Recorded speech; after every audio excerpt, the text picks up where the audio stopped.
जिस तरीके से लगातार आकाश आनंद हरियाणा के अंदर चुनावी जनसभाएं कर रहे हैं, नुक्कड़ सभाएं कर रहे हैं, वो कहीं ना कहीं वो भारतीय जनता पार्टी के लिए, कांग्रेस के लिए वो मुसीबत बनता जा रहा है। आपको बता दें कि कल जिस तरीके से आकाश आनंद ने एक जनसभा में, नुक्कड़ सभा में संबोधित करते हुए सुप्रीम कोर्ट की बात की, उसके साथ में एक यहाँ पर हरियाणा के अंदर नशा एक बड़ा मुद्दा है, एजुकेशन एक बड़ा मुद्दा है, विकास एक बड़ा मुद्दा है। क्योंकि आपको पता होना चाहिए कांग्रेस ने भी काफी लंबे समय तक यहाँ पर राज्य किया है। उसके बाद में भारतीय जनता पार्टी 10 सालों से यहाँ पर लगातार राज्य कर रही है। लेकिन अगर बात की जाए, नशे के ऊपर कोई बोलने के लिए तैयार नहीं, एजुकेशन पर कोई काम करने के लिए तैयार नहीं, विकास पर कोई काम करने के लिए तैयार नहीं है।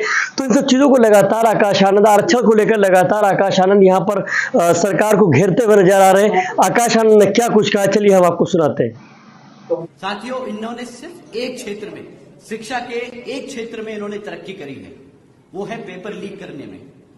आए दिन यहां पर कोई ऐसा नहीं जाता, कोई ऐसा दिन नहीं जाता जहां पर जब आपको पेपर लीक खबरें नहीं आती। कोई भी सरकारी ऐसा डिपार्टमेंट नहीं बचा जिसकी परीक्षा का पेपर ना लीक हुआ हो। आप साथियों जानते हैं कि जब बच्चों के पेपर लीक होते हैं तो कितनी तकलीफ आती है। आपके बच्चे इतने दिन रात मेहनत करके वो परीक्षा की तैयारी करते हैं इस उम्मीद से कि मेरी नौकरी लग जाएगी तो मैं भी अपने माँ बाप का नाम रोशन करूंगा गांव बिरादरी में जाके। मेरा बाप भी जब चौपाल पे बैठेगा तो वो भी बड़े गर्व से बोलेगा कि भाई मेरा बेटा तो थानेदार लग गया, मेरा बेटा तो सिपाही लग गया। परंतु क्या होता है, नहीं, नौकरी नहीं देते, पेपर लीक कर देते और बहाना बना लेते कि भाई पेपर लीक हो गया तो हमने नौकरियां रद्द कर दी। अब बताइए, पढ़ाएंगे नहीं, लिखाएंगे नहीं, नौकरी नहीं देंगे तो ऐसी पार्टी को क्या दोबारा दोहराएंगे? ऐसी पार्टी को दोबारा ना है। वो सरकार बदलनी है। जिंदाबाद, जिंदाबाद, जिंदाबाद। साथियों, जैसा कि आप लोग जानते हैं कि अभी हाल ही में सुप्रीम कोर्ट ने एक सब कास्ट कैटेगराइजेशन के बारे में जजमेंट पास किया था। अगर आप लोगों को इसके बारे में नहीं पता तो मैं आप लोगों से दरखास्त करूंगा कि आदरणीय बहन कुमारी मायावती जी ने इस पे प्रेस कॉन्फ्रेंस कर हम सबको आगाह भी किया है और इसी से रिलेटेड हम सब ने, बहुजन समाज पार्टी ने भारत बंद भी किया था कुछ दिन पहले। ये जो जजमेंट पास हुआ है इसको मैं आप लोगों को समक्ष में बताना चाहूंगा। साथियों, अब राज्य की सरकारें SC/ST के अंतर्गत अपने राजनीतिक लाभ के लिए अपनी मर्जी से किसी भी SC/ST जाति को आरक्षण का लाभ दे सकती है और अपनी ही मर्जी से उससे आरक्षण का लाभ छीन सकती है। साथियों, ये कहकर कि भाई ये जातियां पैसे से संपन्न हो चुकी है तो इनको आरक्षण की जरूरत नहीं। अब आप बताइए साथियों, आप सब आरक्षण के मुद्दों को समझते हैं, आरक्षण की मूल भावना समझते हैं। हम सब जानते हैं कि आरक्षण की मूल भावना प्रतिनिधित्व की है, समाज को आगे बढ़ाने की है एक साथ। लेकिन ये लोग बार बार ऐसी जजमेंट पास कर इसको गरीबी हटाओ, गरीबी मिटाओ जैसी योजना बनाने की कोशिश करते हैं। साथियों, भाजपा और कांग्रेस ने सोची समझी साजिश के तहत ये जजमेंट पास कराया। देश में से आरक्षण को खत्म करने के लिए इन्होंने ये पहला कदम लिया है। आदरणीय बहन जी ने इस फैसले पे सवाल उठाया और पूछा कि क्या जिन्हें आरक्षण का लाभ मिला है, क्या आज वो उनकी सामाजिक स्थिति इतनी बेहतर हो गई है, क्या उनके साथ क्या भेदभाव खत्म हो गया है? यहां बैठे हमारे सब बिरादरी के साथी लोग हैं, आप सबके दोस्त यार, आपके सब साथी SC/ST जाति से भी आते हैं, हमारे SC/ST जाति के साथी लोग हैं। आप बताइए, क्या आप लोगों के साथ भेदभाव खत्म हो चुका है? बताइए, क्या आप लोगों को वो सम्मान मिलने लगा? उसी क्रम में साथियों, जिस तरीके से आप लोग समझते हैं कि हमें आज तक वो सम्मान नहीं मिल पाया, अभी इसमें बहुत लंबा समय लगेगा, हमें इस पे बहुत काम करना पड़ेगा। हमें सब लोगों को एक साथ लाकर उन्हें समझाना पड़ेगा कि क्यों SC/ST जातियां पिछड़ी रह गई हैं। साथियों, ये SC समाज को बांटने के लिए इन्होंने शुरुआत की है। जब आप एक समाज से आरक्षण ले सकते हो और दे सकते हो तो वो क्या आपस में गुट बनाने की कोशिश करेंगे, बांटने की कोशिश करेंगे, आपस में झगड़ा कराने की कोशिश करेंगे।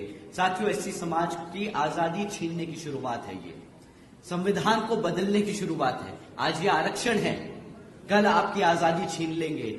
ये एक बहुत सोची समझी साजिश है। साथियों, संविधान बचाने के नाम पर भाजपा और कांग्रेस मिलकर संविधान को बदलकर हमारे आरक्षण को खत्म करने की कोशिश कर रही है। आदरणीय बहन जी ने कहा है कि अगर ये भाजपा का NDA और कांग्रेस का इंडी अलायंस वाली पार्टियां, जिसमें ये समाजवादी पार्टी, आम आदमी पार्टी जैसे लोग शामिल हैं, अगर ये लोग हमारे SC ST समाज के आरक्षण के इतने बड़े हितैषी हैं, तो ये सब मिलकर पार्लियामेंट के जरिए रिजर्वेशन एक्ट को संविधान की 9वीं सूची में डालकर उसको हमेशा हमेशा के लिए सुरक्षित कर दे। परंतु मैं जानता हूं कि साथियों, ये लोग कभी भी आपके आरक्षण को 9वीं सूची में नहीं डालेंगे। ये चाहे तो कर सकते हैं, परंतु ये नहीं करेंगे। साथियों, इसी क्रम में जब ये जजमेंट आया, तो इसको ध्यान में रखते हुए आदरणीय बहन जी ने और बहुजन समाज पार्टी की ये भी एक नई पहल है कि भाई आज के बाद से हमारी मांग जुडिशरी में भी रिजर्वेशन की होनी चाहिए। हम चाहते हैं कि जुडिशरी में भी रिजर्वेशन हो, ताकि आगे कोई ऐसे जजमेंट पास ना हो जिससे हमारे SC ST समाज के आरक्षण या उनके हितों के लिए उनके हितों से कोई खिलवाड़ कर सके।